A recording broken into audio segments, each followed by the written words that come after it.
Barakatuh. May God's peace, blessing, and mercy be upon you all.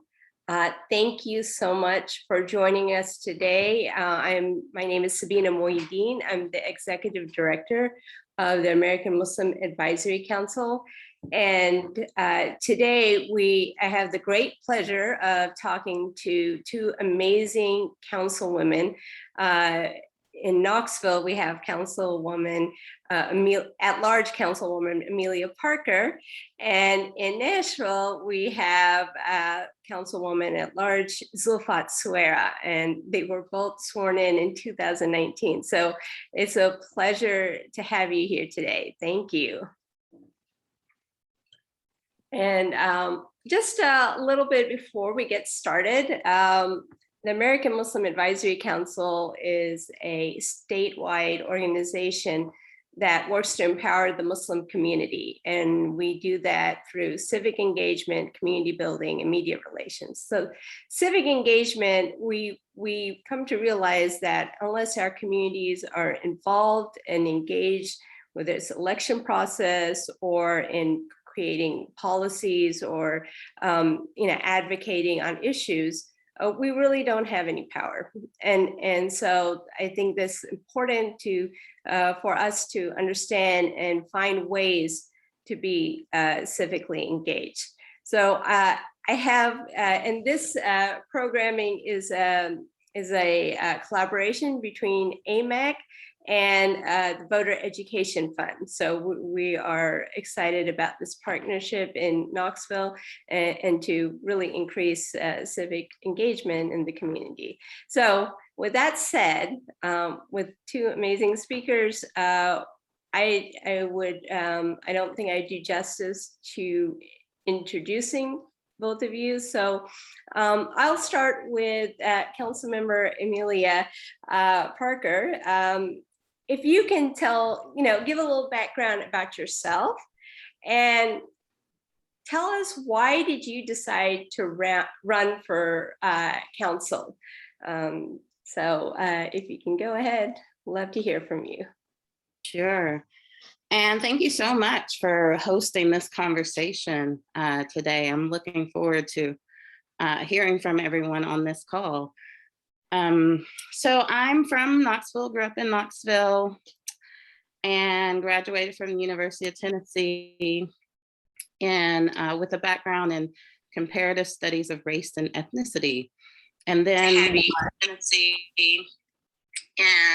a background in comparative studies of race and ethnicity. Can you all hear that echo? Yeah, I'm sorry. Yeah, this is the Facebook.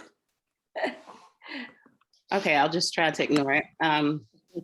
Went on to law school, focused on international human rights law, gender in the law, and wanted to come back home and apply my studies and my professional experiences and what I'd learned from that to working in Knoxville. And initially began organizing, working in the community through various nonprofits. The first being SOCM, Statewide Organizing for Community Empowerment. And eventually the work continued into organizations that I helped form with other community members.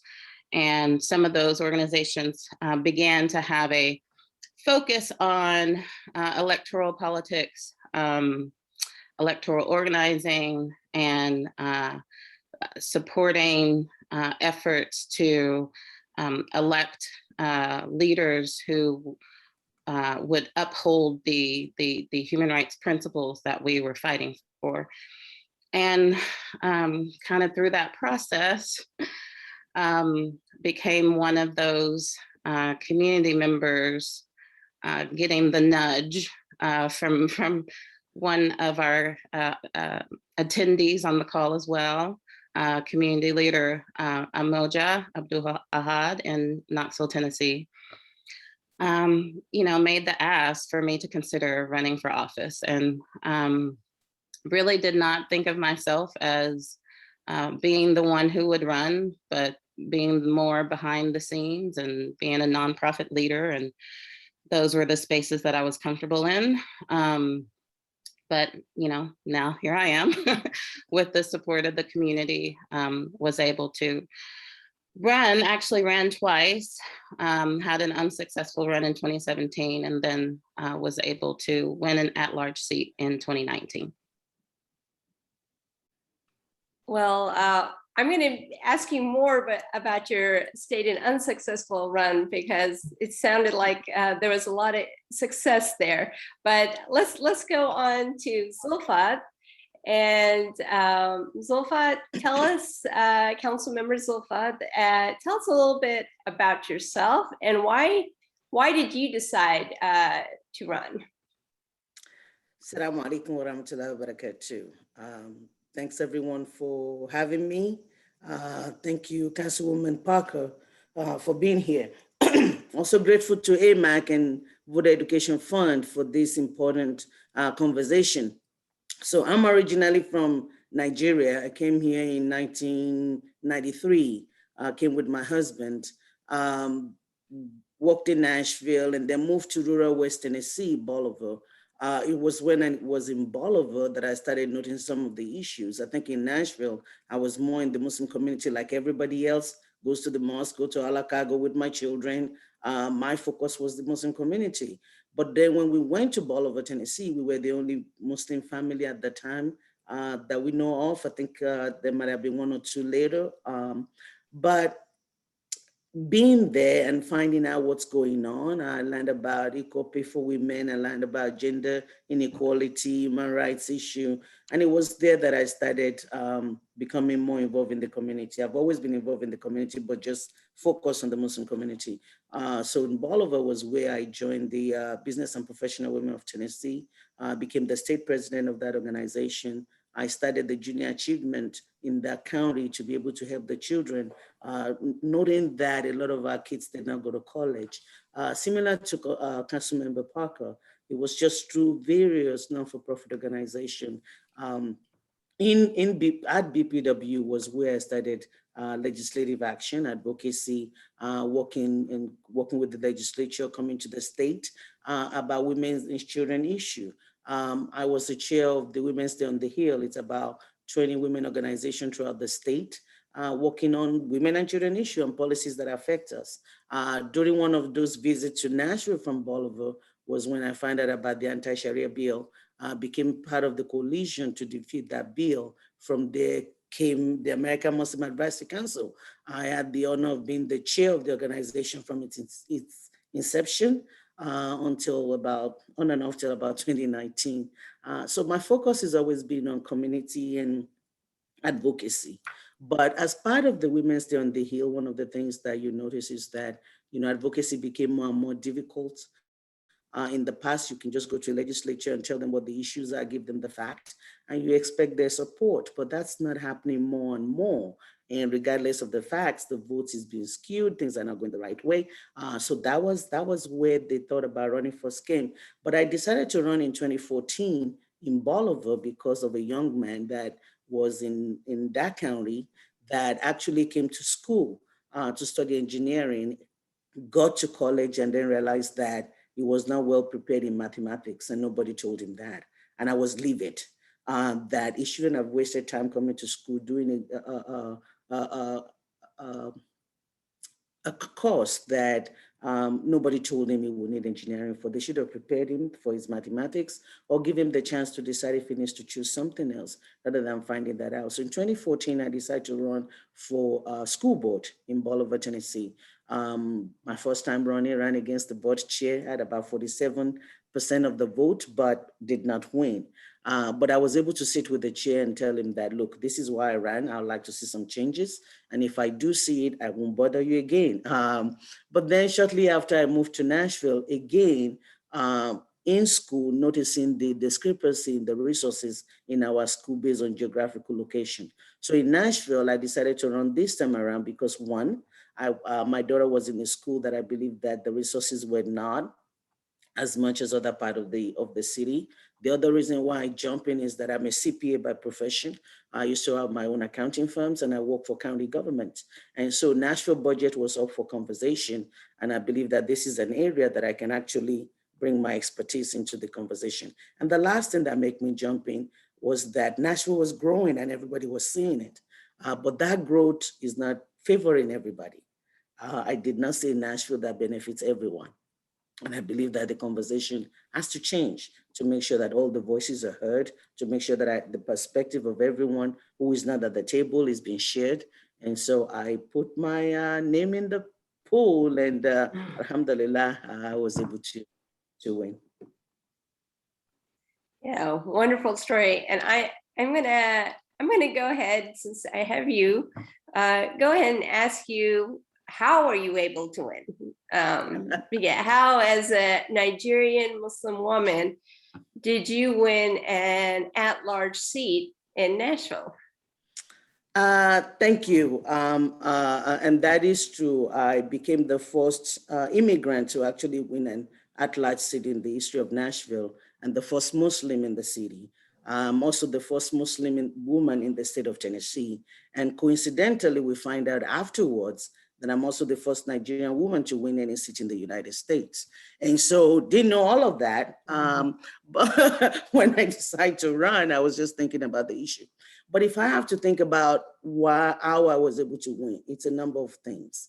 One, the community work that I've done over the years, excuse me, building coalition in various organizations, multi-faith, civil rights activism, working with different organizations, all of that came into play because when people started attacking me, there were a lot of people that stood up and said, we know her, we've worked with her. And so having that work in the community, that body of work spoke for itself. Number two, the expertise that I bring as a CPA to a budget conversation. I think a lot of people appreciate that. My children, because I ran on education as well. And so when I talk about my children and what I've been able to do, alhamdulillah, with them, that resonated with a lot of people. But I think the community work is the best thing. The second thing is to be sincere. Don't run just to run. It's not a popularity contest. It's about an issue. It's a focus. It's things that I want to work on. And people were able to resonate with those issues because it was something they lived that they could share with me.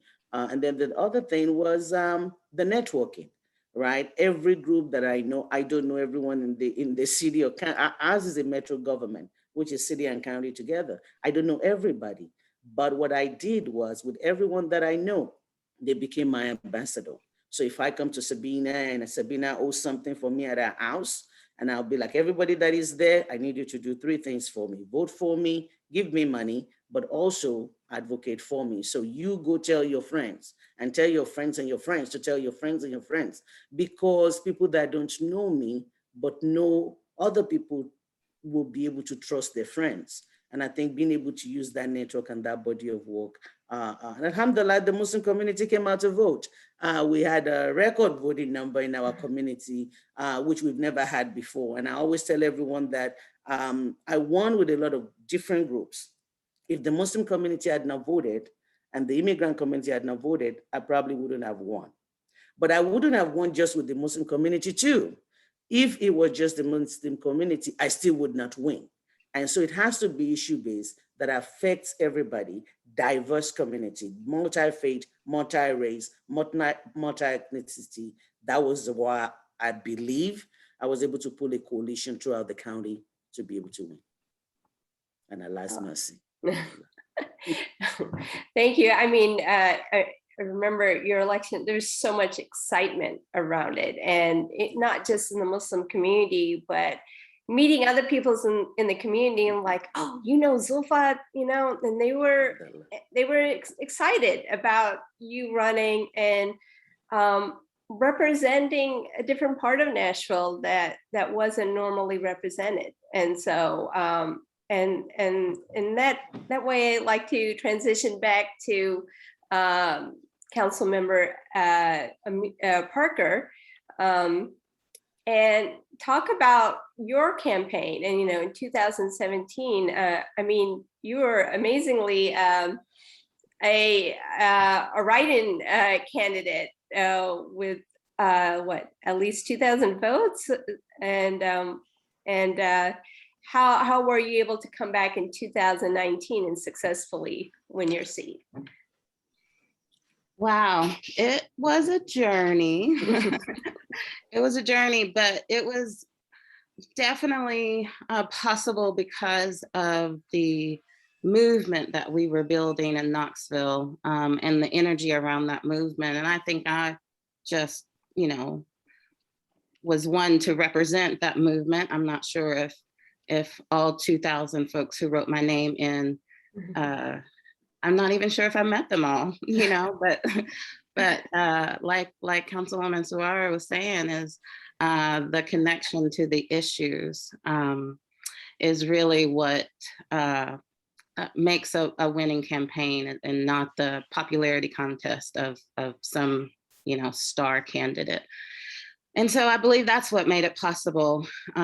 We did, generate a lot of energy and excitement and disappointment in 2017 through the write-in campaign. We put a lot of energy and knocked a lot of doors and talked to a lot of individuals. And I believe began to shift a conversation and began to shift the political culture in Knoxville that could not even imagine a Black woman being an at-large representative on city council, similar to the councilwoman. I was a first in Knoxville, and in 2017 we actually elected the first Black woman to city council, who's the current city councilwoman Glenn McKenzie. And then when I was elected in 2019, I was the first Black person, I believe, elected to an at-large position, a citywide position on city council.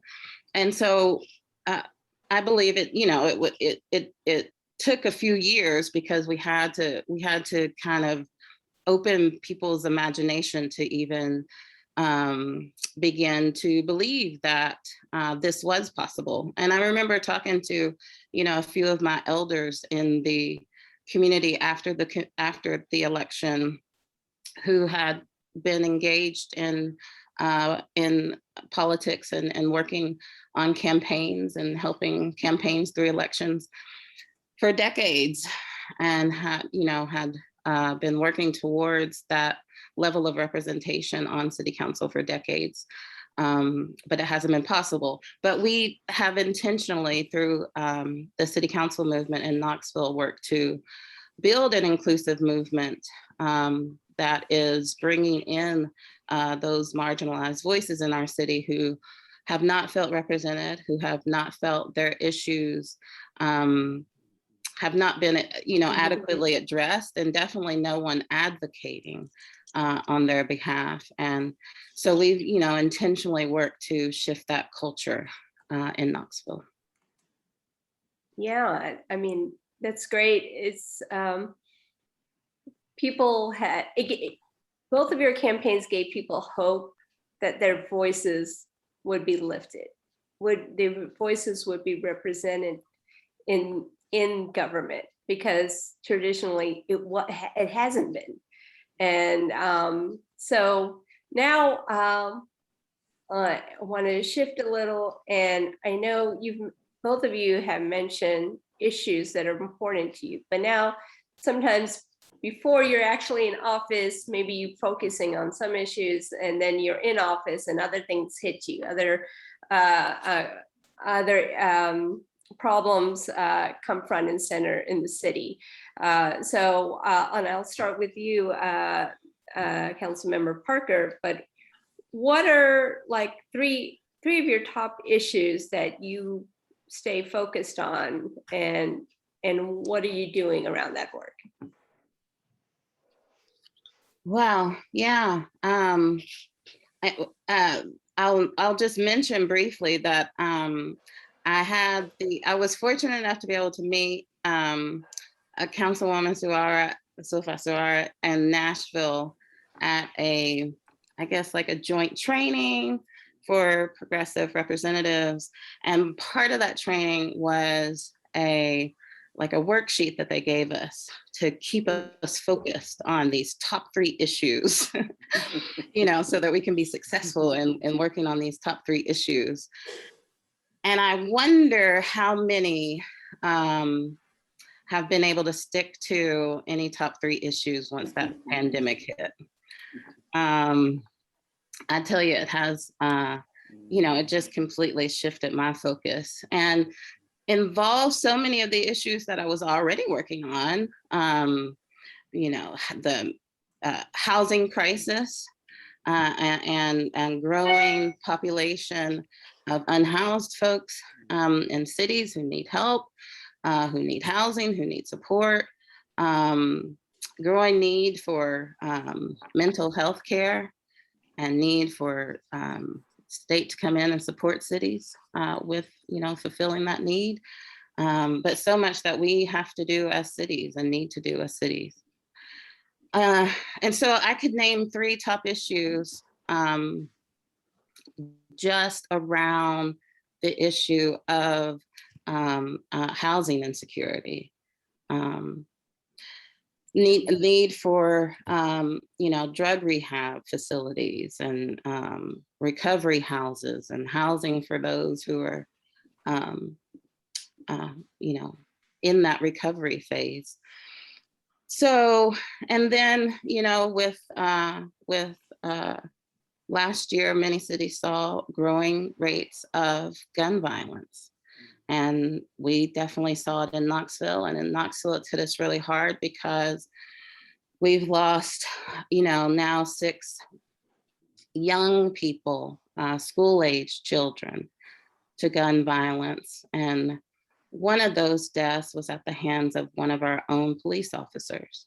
And so we have a lot of pain in Knoxville around those issues and an urgent need to intervene in the growing rates of violence that we're seeing. And I can probably name 3 issues just around that one issue. So it's, and then, if we even just broach the subject of climate change and how urgent that issue is, and how much it's going to take from city budgets in order to truly ensure that we are addressing it appropriately, and that burden is not being left to low-income individuals who are already feeling the brunt of it, who are already suffering in these hotter summers that we're experiencing, and lower quality housing. So we have so many issues, so many urgent issues in front of us right now, and the pandemic continues. Well, I think the pandemic just really highlighted the problems, whether it's housing and people losing housing because they don't have jobs, and how the rental assistance programs are working, and everything is interconnected, right?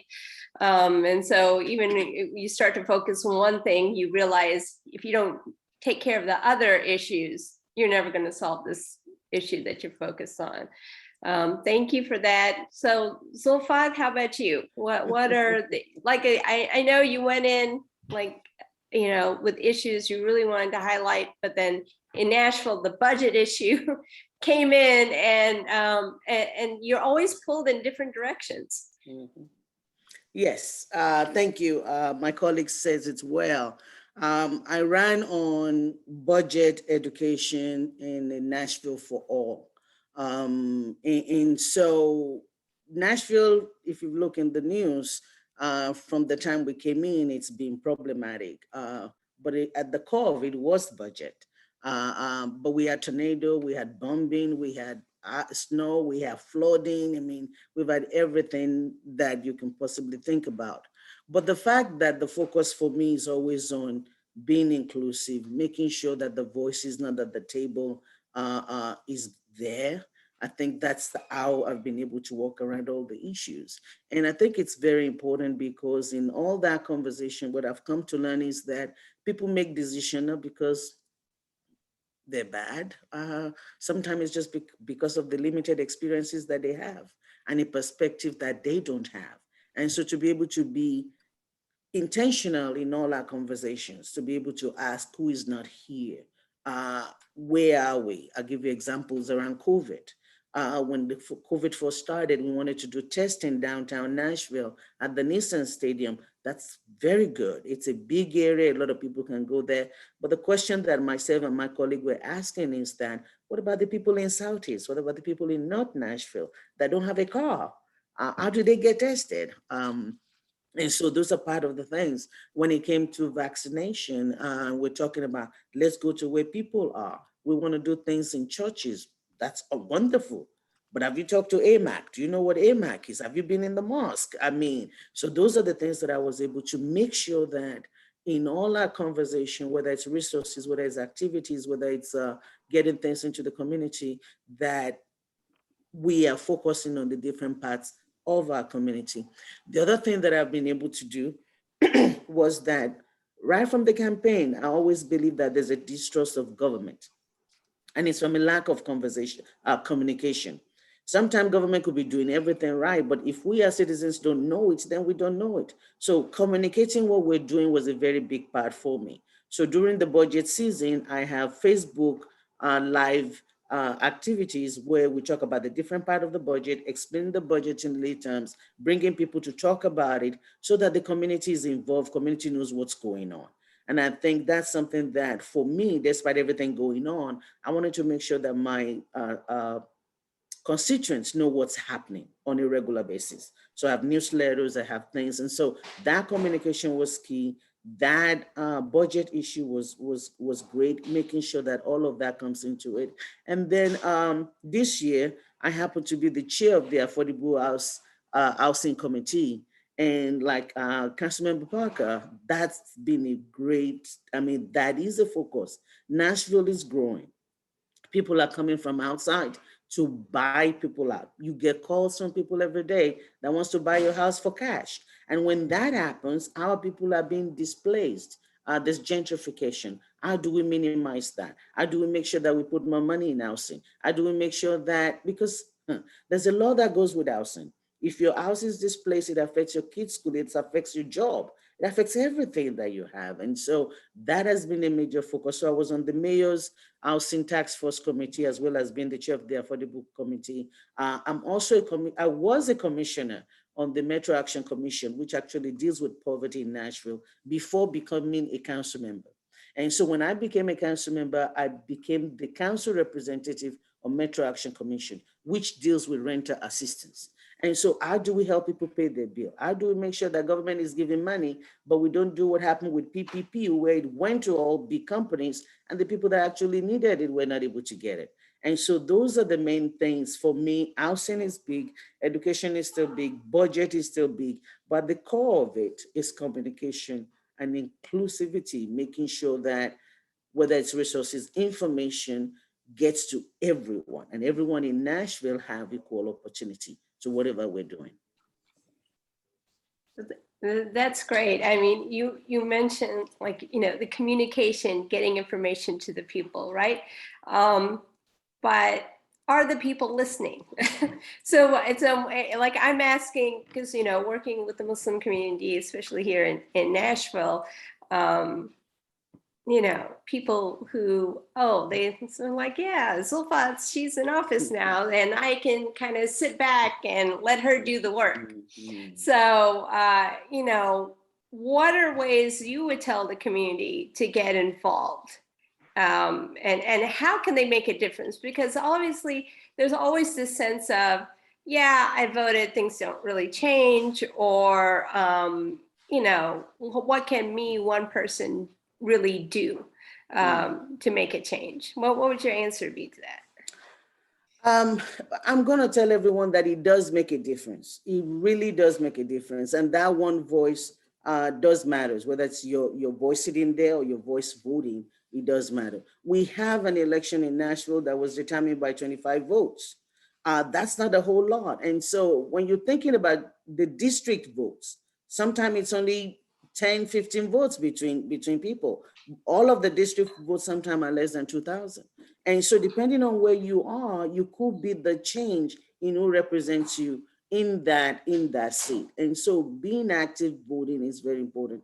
After you've elected the people, yes, it's important to continue to stay engaged. I would even go as far as saying that, look, if you listen to Councilmember Amelia and I, one of the things we spoke about before we ran was being involved in our community itself and the issues that affect you starts in your community. So serving on boards, boards, I invite everyone, since I've been there, we've been trying to put names forward for people that wants to serve on boards and commissions. It's a way to be involved in your community and know what's going on. You should do that. You should be able to listen when AMAC says, contact your elected officials. You should be doing that. And so there's so many things you can do. Read those information, listen to what people are saying, ask your question. I don't know everything that happens in the community. I really don't. I will voice what I know, just like I'm saying that my colleagues, everybody, we do it based on our own experiences. But if people don't know, sometimes they don't know. So you cannot assume that Zulfat knows as well. And so being involved, listening, reading those emails, and if you have an issue, contacting your elected officials, I think it's very, very crucial. So I'm going to say that please, before and after, campaigning, contributing, protesting, writing petition, be actively engaged, because these are decisions that affect our lives, whether directly or indirectly. It's very crucial. People are making decisions. I'll give you two quick examples. We were having a meeting one day, and we were talking about schools and funding. And somebody said, oh, we just let the PTO, what is the PTO doing? Where are the parents? And I almost fell out of my chair, like, what are you talking about? We have schools that have great PTOs that can raise 100,000, but we have schools in some of our neighborhood that cannot raise 10,000. So where's the equity in that? And if you leave it to the PTO, then what happened to those children? We had another unfortunate incident where a young man died on a site, construction site, which was very sad, and we wanted to fix that. So one of my colleagues came up with a bill to say, we cannot have children on construction sites. Children should not be working, they should be going to school. I agree, that's a wonderful idea and a great solution.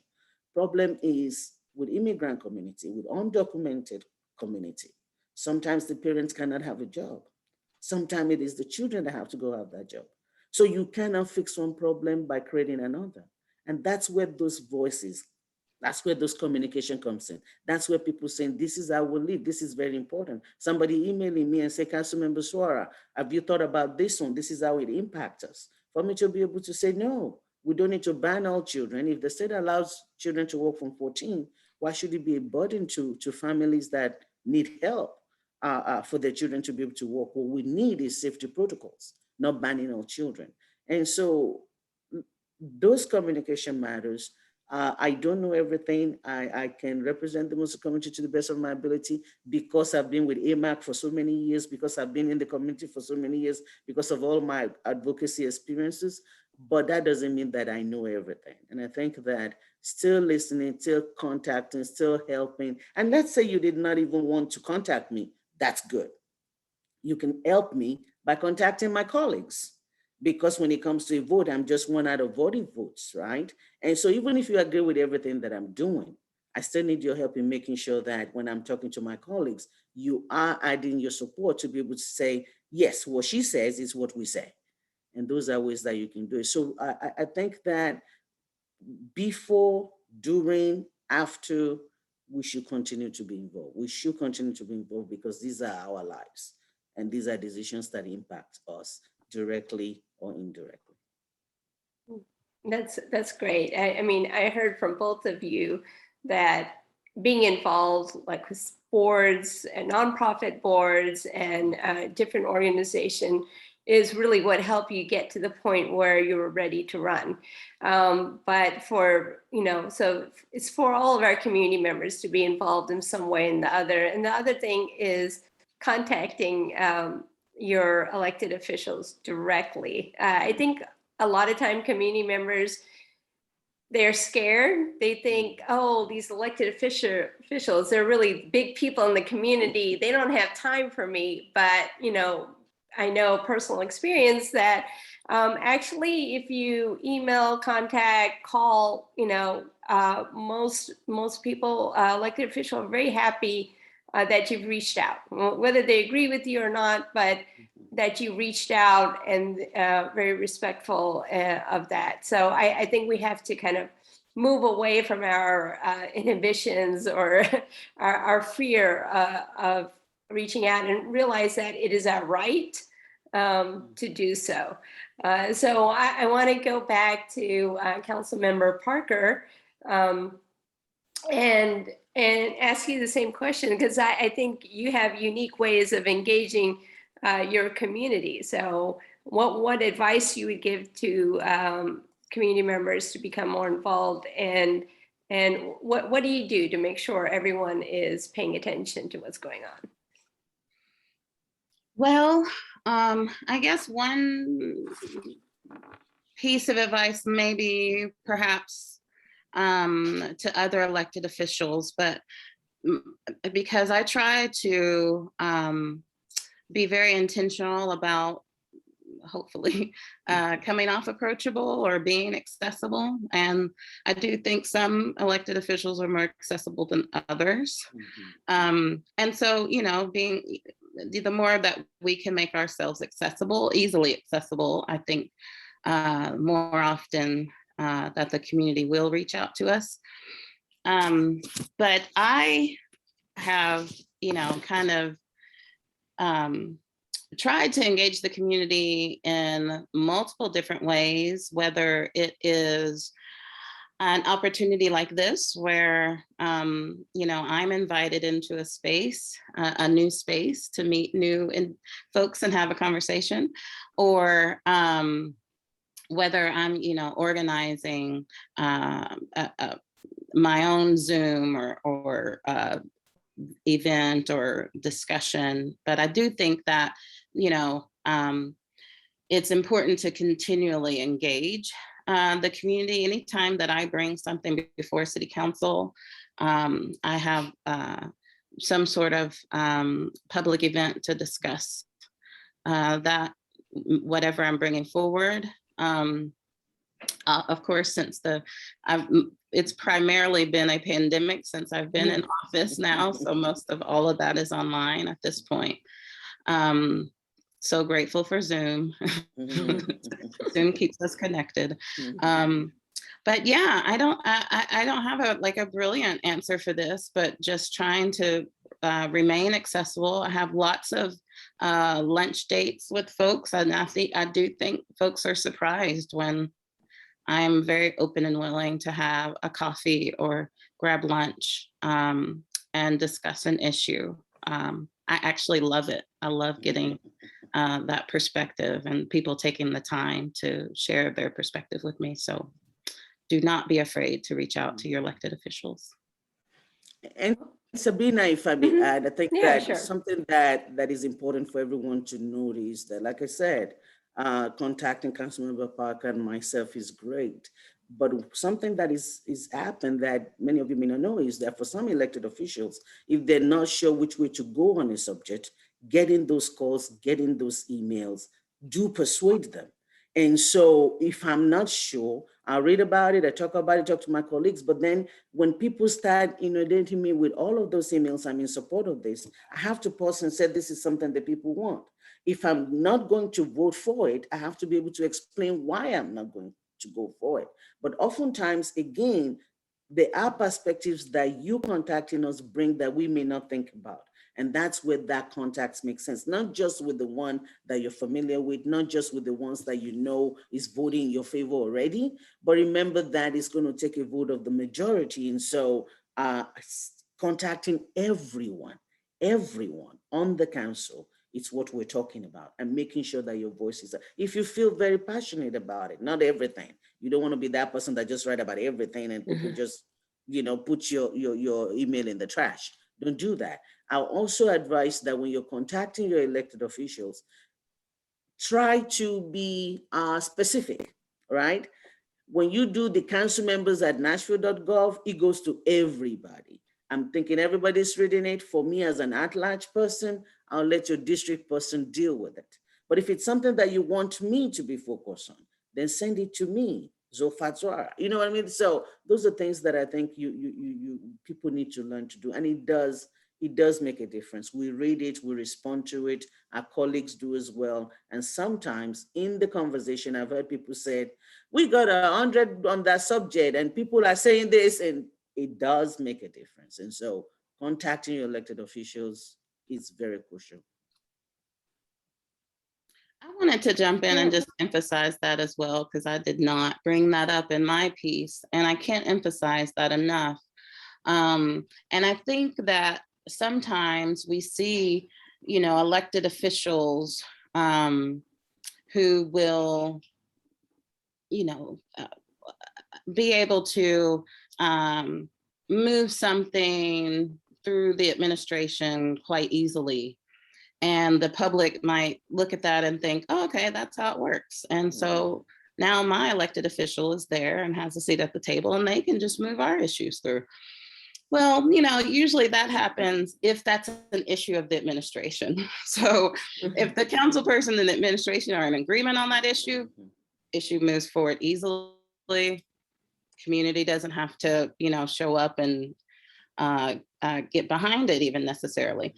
But if you are coming from, a marginalized community, if you are representing an issue that, that the administration, is not necessarily championing, this isn't something the mayor ran on or anything, then your representative needs the community to show up to ensure that other council members and the mayor and their administration are aware that the community agrees with the representative that this is important to them. So absolutely, please, community, show up for your representative. So we need to make sure that we are contacting our elected officials. I want to give time for questions from anyone watching either on the Zoom call or on Facebook Live. Or you can put your questions in the chat.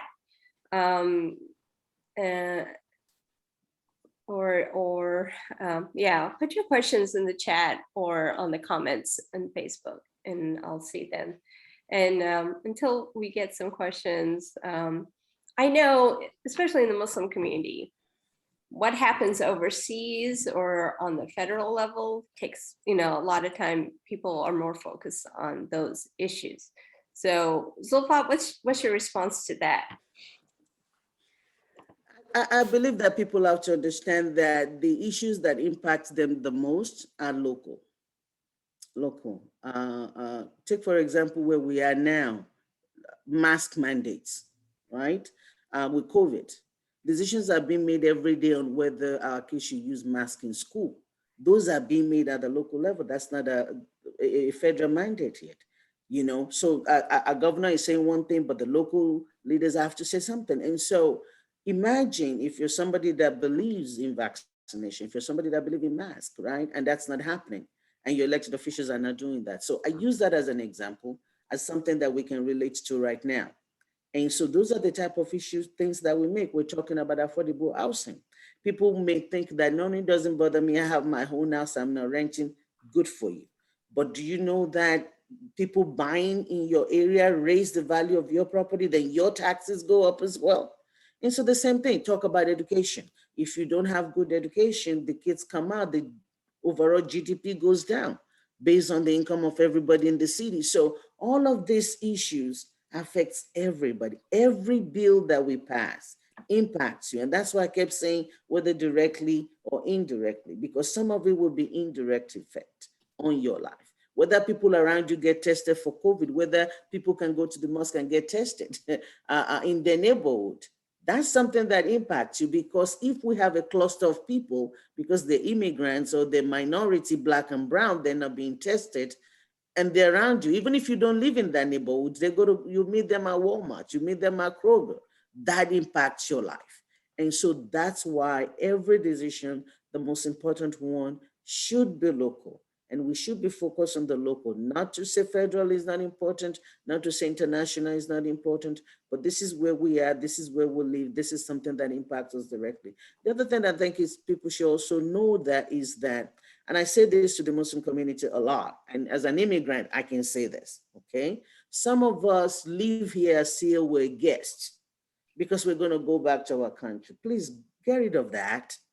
This is your home. And when you keep doing that, what about your children and the impact on them? You may think you're from Nigeria. Well, what about your children that were born and raised here?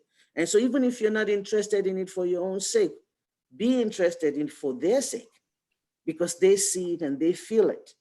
And so that's why I think as a community, we have to be involved. It impacts all of us very directly. And I don't want to go off too much on it because it's something that I'm very passionate about, because I think our community is getting better. Alhamdulillah. I would not be sitting here if we're not, right? But I think we can do better. We can do better. And I've been told that we've had another talk where we've been told it's a religious obligation as well for us to be involved. There's so many ways that you can be involved. You don't have to run for office, but you can vote. You can support somebody running. You can do some other things. There's so many ways to be involved. And I'm begging all of you, at least at the local level, please be involved. When we show up and they see that we have the numbers, when we show up like Councilmember Parker said for an issue, then they see that she has the support. That's how we can help our children. That's how we can help our neighbor. That's how we can help our city. So, Jazakumullah khair. I'm going to be quiet. We know you could talk another hour about this, but you know, I can go on and on. I can go on and on, but alhamdulillah. So, Councilmember Parker, like, what do you say? How do we address voter apathy? Like, people just, and you know, we know in the state of Tennessee, you know, we rank in the bottom in terms of voter registration, for voter turnout, and definitely state laws aren't helping. They're actually hindering voter participation. So, you know, what do you say to that? How do we change that? Well, you know, I'd say in Knoxville, we're pretty committed to, through the city council movement, of finding passionate advocates to run for office who are going to fight for those issues that impact people's daily lives, that people really care about. And I'm seeing an increase in voter turnout and more people engaged and seeing an option for them. I think that's first. We have to give folks good options. If there are not good options on the ballot, we cannot, you know, judge the electorate for not getting excited about an election. You know, beyond that, I do think it's these really intentional conversations, you know, like we've been discussing that we need to have with community members to help them see how local politics, how their local government impact their everyday lives. Folks who are, you know, living super busy lives and don't have the luxury to really engage too often in politics, you know, may not know how much their local government can impact and can help alleviate some of the hardships in their lives. And so that's one reason I wanted to run for office, but I wanted to serve in a different way. I wanted to model a different type of representative to try to show that a new way was possible. Not that I can be the solution, I'm not even trying, but just just to try to model something new that others can feel free to model a new type of leadership in their own way. And we can shift this political culture where, you know, many of our representatives have been stuck with the way things have always been. And I've even gotten that answer from elected officials too many times that, you know, this is just the way things are done. This is just the way we do things. And for communities who've often been left out of the political process, that's never going to be a good enough answer. We've got to come up with new ways to engage community members, to bring in community members, to educate community members. We need civics. We need good civics education back in this country. And we got to give folks good options to select from and encourage folks to be those options. And I think that's how we can get rid of some of this apathy. But, you know, it's not just going to be convincing folks to believe differently. We've got to show them a different way and give different options. Yeah, we have to give them hope, right? And I think what you said, having candidates that kind of excite people, right? And they have that hope behind that candidate that there's real change that can happen. I believe there are two questions in the chat. First one, for Sister Zulfat, have you had success in guaranteeing community benefits prior to taxpayer-funded projects, especially stadiums or other multi-million-dollar projects proposed in historically Black communities? How have you been able to uplift folks displaced during Nashville's urban removal? And these are issues that they are facing in Knoxville now. Thank you. So for us, even before my time, one of the things that we were able to do, or Nashville was able to do, was to have a community benefits agreement with every development and big project, especially those involving tax dollars. That was way before I came in. And so our task now is to make sure that when we do have those, that we make sure they're in there. Also, for many of us, me, for example, I think that Nashville is booming and a lot of companies wants to come to Nashville. And I think we've passed the points where we need to be giving away tax dollars without anything in return. I think that people should be giving us money. And so that was heard very loudly during this past election, especially since we have budget issues. And so we haven't done any big major agreement that involves giving out tax dollars other than, you know, we had some pilots that we do for housing, which is payment in lieu of taxes. But what I've done personally on that was to be able to talk with the MDHA to be able to look at, yes, we're doing this in these areas. What kind of housing do we have? How do we decide what pilot goes to which neighborhood? Those are the kind of questions that we're asking. We had Oracle coming or planning to come into Nashville. And one of the things that we were able to have with that, I mean, the administration did that, was that there's no incentive tax dollars given to Oracle. At a minimum, Oracle is actually investing all the money upfront. We were not giving them anything upfront. They were going to spend all the money, use their own money. But it was also important for me during that conversation to look at how do we use this to benefit Nashvillians. So what I did was I actually proposed a resolution that says that 50% of the money that we will be getting in the taxes from Oracle. So at some point, we're going to be collecting 80 million in taxes from Oracle. We're going to start from 9 million. Half of it will be paying down the loan that Oracle gave us to build the site because it's going to be a government property.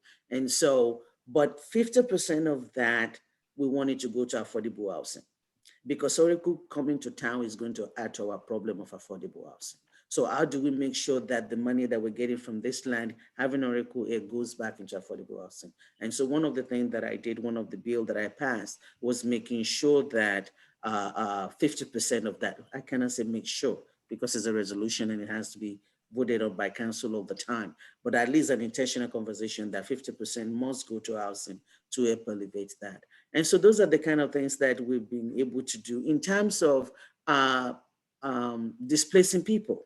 So the problem that you have with affordable housing is that it's very complicated and it's not just government. So you have people that don't want affordable housing in their neighborhood, but you also have landlords that are part of this problem. And some of them are elected officials. Some of them are at the state level. Some of them are, so how do we do that? So we have bills that says that you cannot increase rent without giving a 90-day notice. We have one that says that you cannot sell property I told you about people calling and said, I'll buy your house, cash, without even looking at it.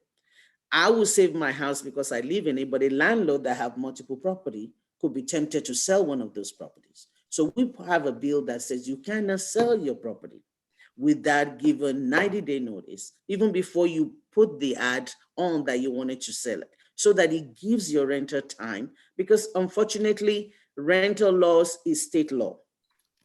Councilmember Parker will tell you that one of the frustrations that I've had as a council member is the state of Tennessee always getting into our business. Every bill that we pass, always coming in and overriding it. It happens all the time. So we passed this wonderful bill that says that don't sell from under people so that they're not displaced. Well, the state came back and said, no, you cannot do that. And so those are the kind of things that we're working with, but we're doing a conversation with landlord. We're trying to explain with everybody. We're trying to do well within what we can. So that's where we are. Our tax incentives right now, as a CBA, we haven't done any major one because we didn't have any money. But the last one that we did, which actually was Oracle, we had a caveat in there about putting money in affordable housing. And I hope that that answers your questions in terms of that. But when it comes to displacing folks, it's a real estate business. We have to work with people across the state. We have to get people in the state legislature that will allow us to do zoning that will help that will allow us to pass bill that will help that will make sure the state does not keep coming and overriding us. But we're working as best as we can within those issues. Yeah, the state always causes problems, right? The state preemption is a headache for everyone. Headache, and I say that in the best way possible. The state preemption is real. And so for us in Nashville, Memphis, Knoxville, especially in the larger cities, you have legislators in the rural area making the rules that impact us, and there isn't much we can do about it until we can change, work around preemption. I think we'll have a lot better solutions for some of the issues. So there's one more issue in the comments, and we're already past 1 p.m. Eastern, so I wanted to kind of end with this question or this this insight so the last election in 2020, we saw Georgia really become that swing state that made a difference in the election. And so, but that did not happen overnight. And I think that's so important to remember, because here we are in Tennessee, and as we said before, like the state legislature can really inhibit what the local councils are trying to do for the community. And of course, the local councils know what's best for the community. So, somebody asked whether you're familiarized with organized Tennessee, but really, what will it take?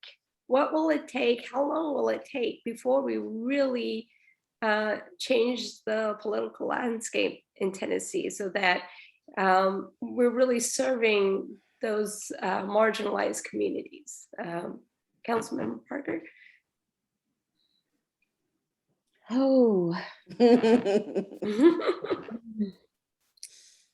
Yeah, we have a lot of work to do. We do. We have a lot of organizing to do. We have a lot of infrastructure still that we need to develop here in Tennessee to be able to move in a direction like Georgia.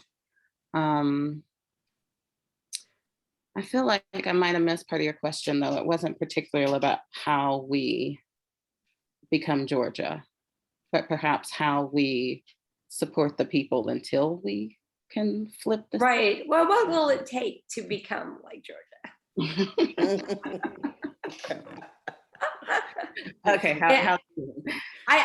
My answer was we need more money for grassroots organizations. Oh, yeah. Okay, but that's my answer to a lot of questions. Oh, yeah. We need that infrastructure. We don't have enough throughout the state. Mhm. Currently, we have a lot of organizing networks that can be tapped into, like Marquita Bradshaw showed us in her run for Senate.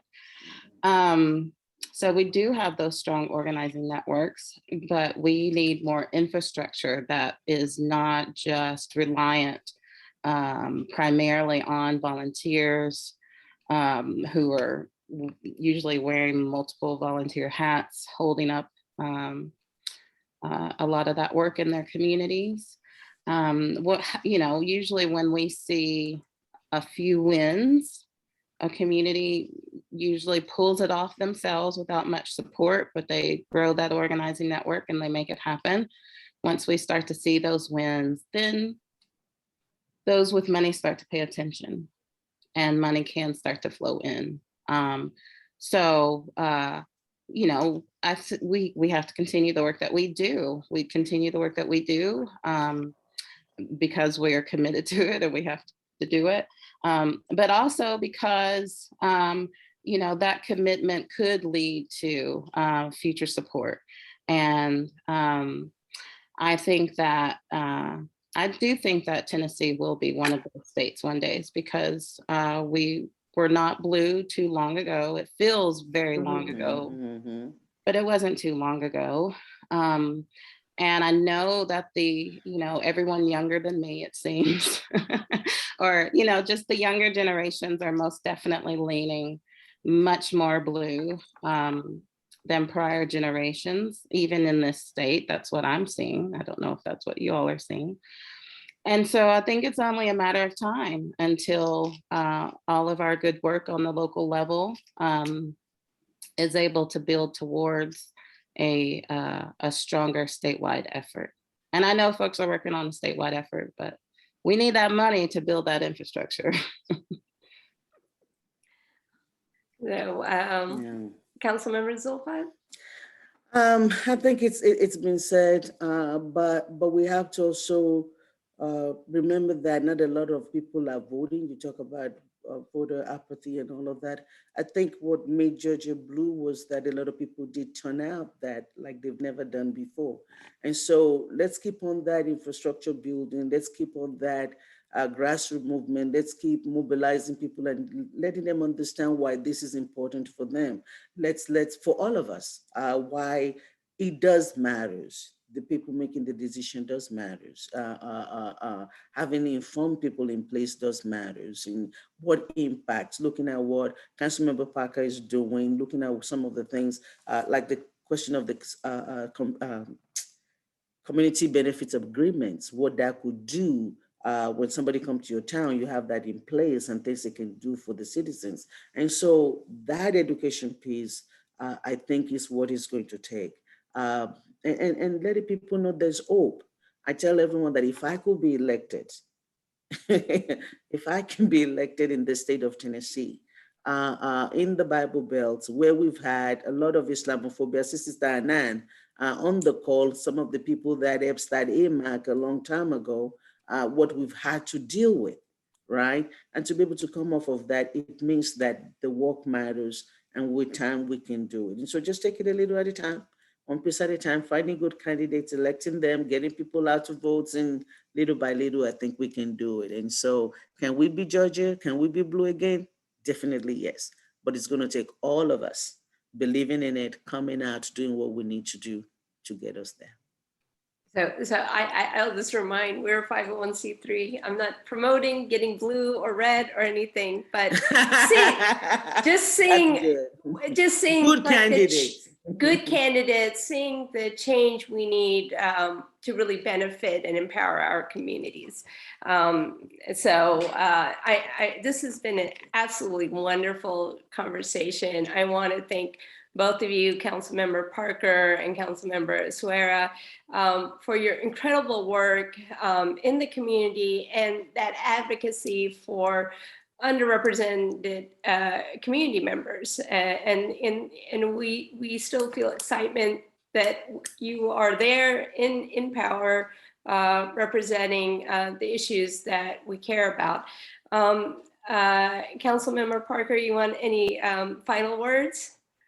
Oh, just thank you so much to you both for this amazing conversation. I feel like I learned so much through this conversation and really appreciated the invitation to join you all.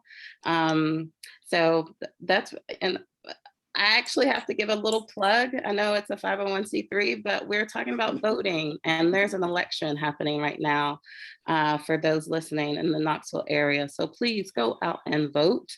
Since this is a 501c3, I will not tell you who to vote for, but please just go and vote. If you'd like to learn more information about the election, feel free to visit my Facebook page where you can learn more. But please go out and vote. Early voting is happening in Knoxville through August 26th, and then Election Day in Knoxville for the primary is August 31st. Please exercise your right to vote. Great. Vote, vote, vote. Go out and vote.